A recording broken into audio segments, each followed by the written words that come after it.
Hi there. So today I'm going to talk with you about the upgrade that you need to make to your home that most people miss. They don't realise it's important. You all know that adding insulation is really important, and you all know that having double glazed windows is going to improve the warmth and comfort in your home. But one thing that's very small apparently, but actually makes a huge difference is the air infiltration, the amount of air movement, the outside air that's coming in through little cracks and crevices coming into your house and taking out the warm air, bringing in cold air and making your home feel colder. There is this saying in the construction industry which is build tight and ventilate right. And this is a really critical thing to do.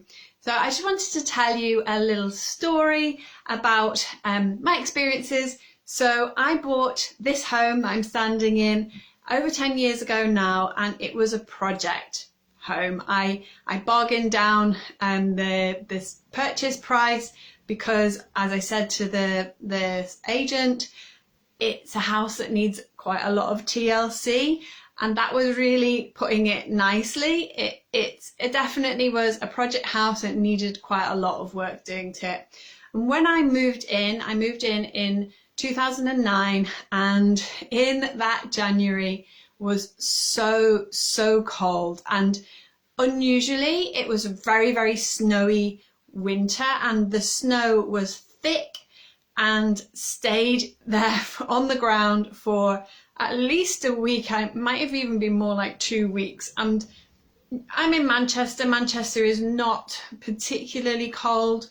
We do sort of fairly often, like once a year or twice a year, maybe get a little flurry of snow. But generally that snow doesn't last very long. You know, you get like a little bit and it might stick around in like shaded areas or on the grass for a few days, but the streets and the roads are completely clear really quite quickly. But that January, the snow was so thick and it was so cold that it stayed for days and days, and nobody could drive. The roads were just full of snow. And actually there was this beautiful little family of foxes with like about 5 or 6 little fox cubs, and they actually were playing in the middle of the day in the middle of the road outside my house. They were jumping around in the snow, and it was so sweet to watch them do that. But it was really cold, and I hadn't realised that when I came to view this house, the owners must have had the heating on full whack for hours before I came along to view it, because the house felt really warm and cozy when I came to view it. But when I moved in, I realised it was so cold. And the reason, well, one of the many reasons for that is because there was such a lot of gaps in everywhere. There were so many gaps. And so I had just lost my job. I had been made redundant, and I'd just bought my house, and I had no money to do anything about it. So what I did was I got some newspaper and some sellotape and went around the house stuffing newspaper into gaps and sellotaping over gaps. So I sellotaped over the keyhole, and I sellotaped down the middle of the patio doors, which were not external patio doors. They had no draft seal on them at all. You could literally see daylight through a big gap in the middle. It was terrible. It was so cold. So I shoved newspaper into everywhere and sellotaped over everything I could, and it made a difference. And just that small thing made a difference. And this is where reducing the amount of air infiltration, cracks and gaps that you have in your home, in your external wall, the envelope of your home, can make a big difference. And these things can be very small and virtually unnoticeable. So rather than recommending that you use newspaper and sellotape to do this, I mean, unless you are on a really tight budget like I was at the time, then do go ahead and do that as a very low budget way. It's a very temporary fix, but it can have an immediate improved effect. But what you do need to do is go around and look at especially joints between different materials, because there's a thing called differential movement. So our buildings move all the time. Big lorries and vehicles going across, going along the road outside can make your home shake. Earthquakes, obviously, just gradual settlement, changes in water. If there's water, additional rainfall and that's soaking into the ground, that can affect your foundations. It can wash under your foundations if you're unfortunate.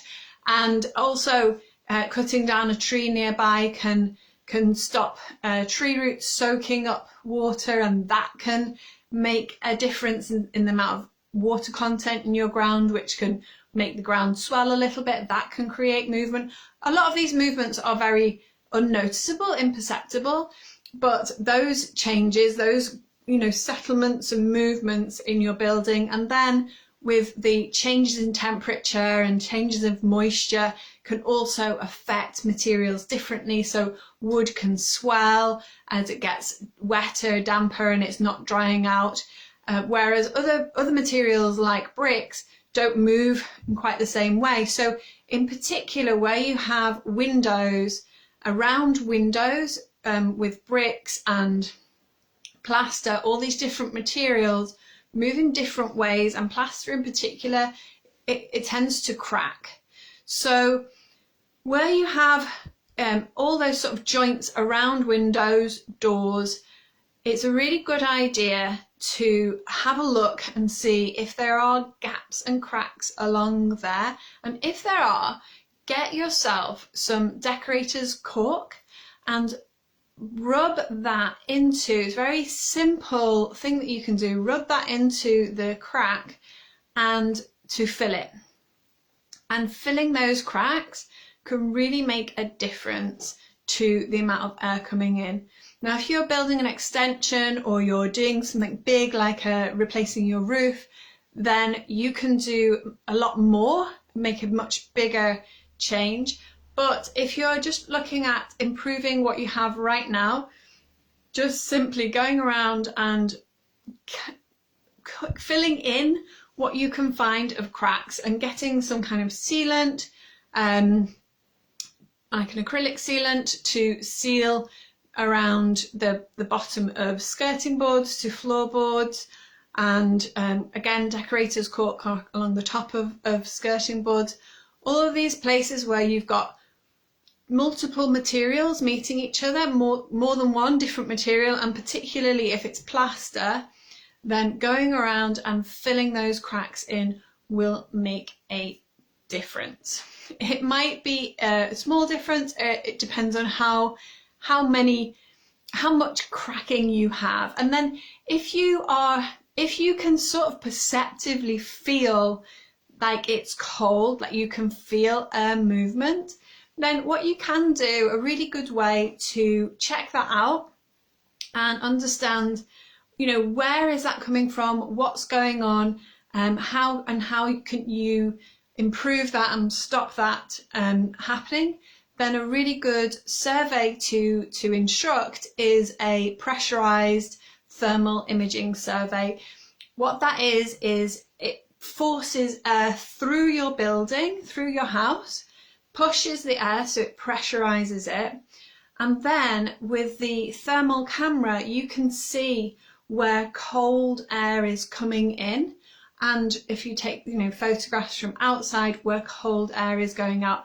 It needs to be done by someone who knows what they're doing. It's easy to get misleading images and interpret them incorrectly, so it's best to get somebody who really knows what they're talking about, what has experience of doing these, and they need to be done after dark in the winter.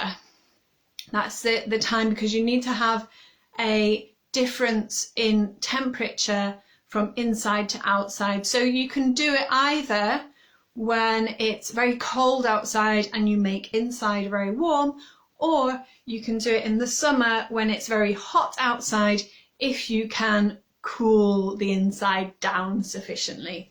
So those are the two times of year, but generally it's easier to do it in the winter when it's cold outside and you can make the inside warm in the UK. And doing that will help you to see very clearly where you are losing heat in your house, and it will show you if it's an insulation problem or if it's a drafts through little cracks and holes sort of problem. So this is one of my little tips, hints, help for you to help you upgrade your home thermally. If you would like to find out more about how you can work with me and get my help on your home, you can have a look at my website, which is www.i-architect.co.uk. I'm Jane Leach, and I look forward to speaking to you again another time soon. Bye for now.